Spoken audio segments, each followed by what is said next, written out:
Assalamualaikum warahmatullahi wabarakatuh. Kami dari kelompok 6 akan menjelaskan tentang bahaya dari antihistamin. Yang akan dijelaskan yang pertama yaitu ada definisi dari antihistamin, ada pembagian antihistamin, serta jenis dan efek samping dari antihistamin. Saya, Gustin Amelia Pratiwi, akan menjelaskan tentang definisi dari antihistamin. Jadi, antihistamin itu adalah kelompok obat-obatan yang digunakan untuk mengobati reaksi alergi, seperti rinitis alergi, reaksi alergi akibat sengatan serangga, reaksi alergi makanan, urtikaria, atau biduran. Tidak hanya alergi, antihistamin juga kerap digunakan untuk mengatasi gejala mual atau muntah yang biasanya diakibatkan oleh mabuk kendaraan. Antihistamin juga merupakan zat yang dapat mengurangi dan menghalangi efek histamin terhadap tubuh dengan jalan memblok reseptor histamin. Nah, zat histamin itu berfungsi melawan virus atau bakteri yang masuk ke tubuh. Ketika histamin melakukan perlawanan, tubuh akan mengalami peradangan. Namun, pada orang yang mengalami alergi, kinerja histamin menjadi kacau karena zat kimia ini tidak lagi bisa membedakan objek yang berbahaya dan objek yang tidak berbahaya bagi tubuh, misalnya debu, bulu binatang, atau makanan. Alhasil, tubuh tetap mengalami peradangan atau reaksi alergi ketika objek tidak berbahaya itu masuk ke tubuh. Nah, disinilah fungsi dari antihistamin untuk mencegah terjadinya peradangan dan alergi pada tubuh. Baiklah, saya Aulia Rohali akan melanjutkan. Selanjutnya adalah pembagian antihistamin. Antihistamin dibagi menjadi dua, yaitu antihistamin generasi pertama dan antihistamin generasi kedua. Antihistamin generasi pertama meliputi jenis antihistamin klorpeniramin, siproheptadin, hidroksizin, ketotifen, dan prometazin. Sedangkan pada antihistamin generasi kedua meliputi desloratadin, fexofenadin, levocetirizin, cetirizin, dan loratadin. Pembagian antihistamin ini berdasarkan dengan efek samping yang ditimbulkan. Pada generasi pertama, efek samping yang ditimbulkan lebih tinggi dibandingkan antihistamin pada generasi kedua. Kemudian, ada beberapa jenis antihistamin beserta efek sampingnya. Di antaranya yang pertama, akrifastin. Akrifastin dapat menyebabkan insiden sedasi atau dapat menjadi obat penenang.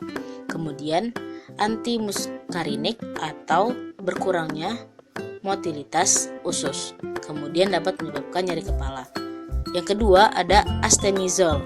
Astemizol juga sama dapat menyebabkan insiden sedasi dan antimuskarinik rendah. Juga dapat menyebabkan aritmia ventrikuler atau gangguan irama jantung pada dosis besar. Kemudian ada azatadin maleat. Nah, azatadin maleat dapat menyebabkan kantuk, pengaruh kardiovaskuler, dan sistem saraf pusat. Juga dapat menyebabkan kelainan darah, gangguan saluran cerna, fotosensitivitas atau sensitif terhadap cahaya, kemudian reaksi alergi, efek antimuskarinik, dan kelemahan otot. Selanjutnya adalah bepotastin besilat. Bepotastin besilat dapat menyebabkan leukositosis atau sel darah putih yang berlebih. Kemudian dapat menyebabkan leukopenia atau berkurangnya sel darah putih. Kemudian eosinofilia ini adalah sel darah putih, salah satu sel darah putih yang berlebih. Kemudian juga dapat menyebabkan kantuk, malaise atau merasa pegal-pegal, lelah tanpa ada sebab yang pasti. Kemudian sakit kepala, pusing, rasa haus, mual, muntah, sakit perut, diare, rasa tidak nyaman pada lambung dan ruam. Baiklah, saya Husnia Sabdita akan melanjutkan penjelasan dari teman saya sebelumnya mengenai jenis dan efek samping antihistamin. Selanjutnya ada jenis dexclorferinamin maleat.